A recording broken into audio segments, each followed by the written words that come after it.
Welcome back to FreightWaves Now on this Tuesday morning. We've got our next live guest ready to go this morning. We've got Phill Schmidbauer from ODW Logistics joining us today. Phill, thank you for being on the show. Good morning, Kaylee and Michael. Thanks for having me. Great to have you guys, as always, as a representative from ODW Logistics. You guys are one of the leaders in the space right now. And let's talk about a topic that's really kind of front of mind right now. High rates, capacity challenges. How are you guys navigating it, and how would you recommend others in the space navigate it as well? Yeah, it's a huge challenge right now. And my mantra has always been, you have to be smarter in times like this, and you have to make sure that you're optimizing your network, and that means a lot of different things. But looking at the way your orders are being placed with your customers, and how are you utilizing the trucks that you're paying for already, and are you making sure that those loads are full? And really, it's become a lot more important, especially with fuel rising and everything going on in our economy. How do you make sure that you're just the most efficient you can possibly be? And those fuel prices are something that everybody's looking at right now, whether you drive a truck or whether you're just driving your car down the street. And it's something that I think consumers are feeling in their wallets, and now you've got these costs passed on to business owners as well. And I'm thinking about this from the framework of your independent owner operators. And they're the ones that are truly going to feel a super huge hit from these fuel prices right now. How can they kind of maximize their ability to haul freight, keep these profits, and not be impacted so much by these fuel prices when they're just off the charts? Yeah, we're seeing it in the way that carriers are accepting certain loads. They don't want to take multi-stop loads where you have 2 or 3 different stops. They don't like going into certain consignees where they know they're going to sit and wait.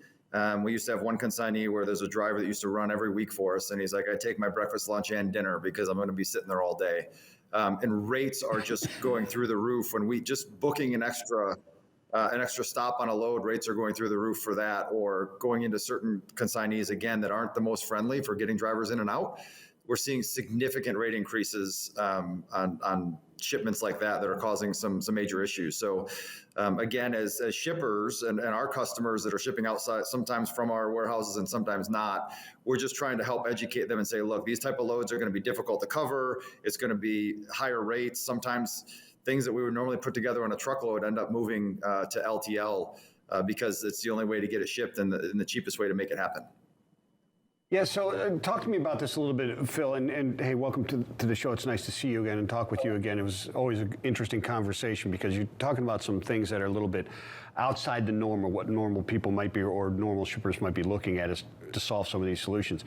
How do you see it right now as different from other times? I mean, a lot of things that you talk about seem like they make a lot of sense to be doing all the time anyways, right, is to be exploring these options. So how does it differ now?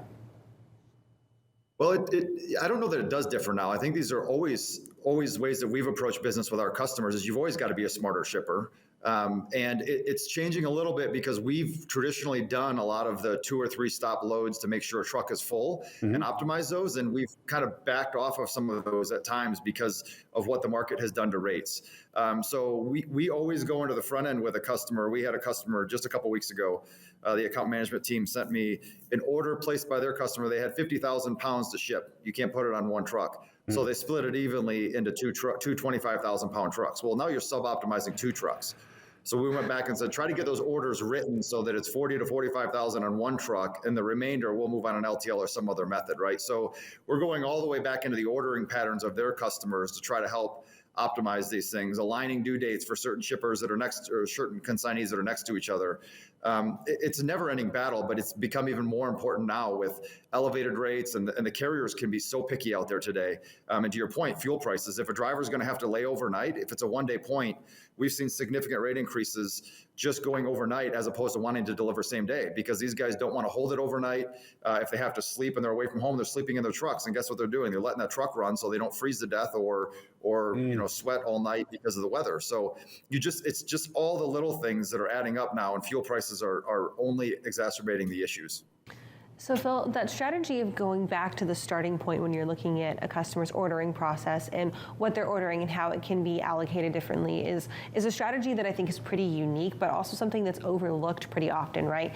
Can you talk about implementing that strategy, and if you have any advice on folks who are maybe going to use that as part of their allocation or their unique way of thinking? How can you start that conversation with a shipper and say, okay, let's not only think about what you're shipping, but let's think about how your customers are ordering and how we can better optimize that, starting with that very first step? Yeah, when we work with, so we have a lot of warehouse customers that we do this with, right? So we're also doing the ones doing the pick and pack and putting these orders together.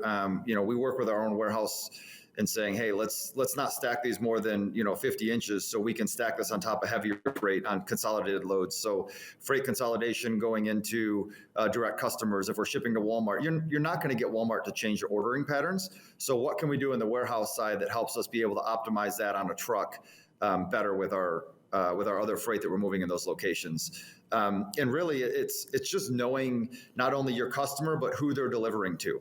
Some of the smaller shippers that they're delivering product to, smaller retailers, you may be able to work with them on how the orders are cut. And you just have to understand who you're dealing with. And that's just something we've, with the years of experience of dealing with these retail customers, we just kind of understand how it is. And then there's non-retail type distribution centers you go into, different places that you just have to understand who your customer is and who they're delivering into and what kind of flexibility they have. Yeah, you have to understand what kind of flexibility they have on their orders, but also the the configuration of the freight. And you touched on that a little bit with talking about 55 inches high and utilizing that cube. Cube utilization is huge, especially when you start coming to LTL. When you wait out a truck, you wait out a truck. That's just the way it is. But cube utilization is incredibly important. When you've got a shipper that is switching between truckload and LTL, how difficult is it there to kind of work with those shippers or those consignees, warehouses, if you will, on how to switch back and forth? Because configuration of that pallet can be much different to make it much more desirable for an LTL company to take that and get a better rate or a better classification, right? Yeah, and it's to your point, it's not easy. So we have calls with our warehouse on a consistent basis. Forget about the pallet configuration. Like that's getting pretty into the details, but just a matter of which carriers can we get capacity from an LTL standpoint, truckload standpoint. What are our loading hours? I talked earlier about truckloads.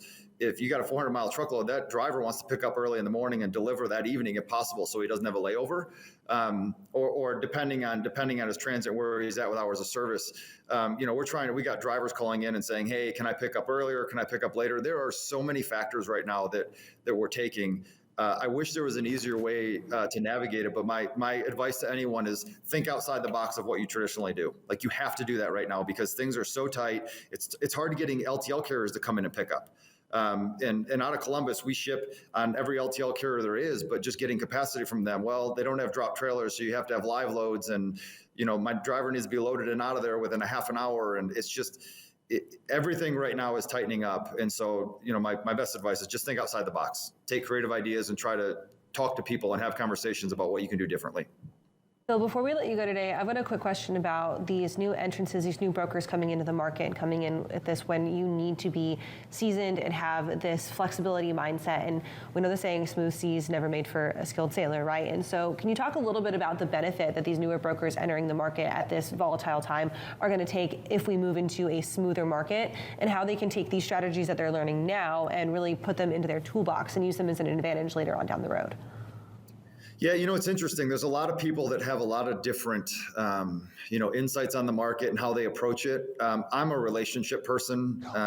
I've been doing this since I graduated college in 2002, and I just feel like no matter how you approach it, you have to work with people, and you have to be able to build bridges and talk to people about what's working for them, right? So, back in the days of being in sales and one of the things I learned is just how to come to a mutual conclusion that's good for everybody. So, I don't know whether somebody has an advantage or doesn't have an advantage. I think we're all dealing with the same carrier and driver pool. So as far as I'm concerned, like everybody's chasing the same capacity. It's about being creative and making it work for those carriers. We have a lot of carriers we've worked with for a long time that they like doing business with us. We've treated them fairly in the past, and they'll do us favors when we need it. So to me, it's hard to suggest that somebody's going to have an advantage being newer in the marketplace, because you have to rebuild some of those, or maybe you're bringing relationships with you. But it's all about how you treat people and interact and make sure they're having a positive interaction with you as well. Yeah. Yeah. Hey, applying the visibility, the transparency, and the flexibility that you want in your supply chain to yourself as a shipper is incredibly important, especially in these times. You got to be flexible. You got to understand. You've got to know how to work with each other and make it happen. Excellent stuff, Phill. Really appreciate you coming on. Hey, thanks for having me. I appreciate you guys.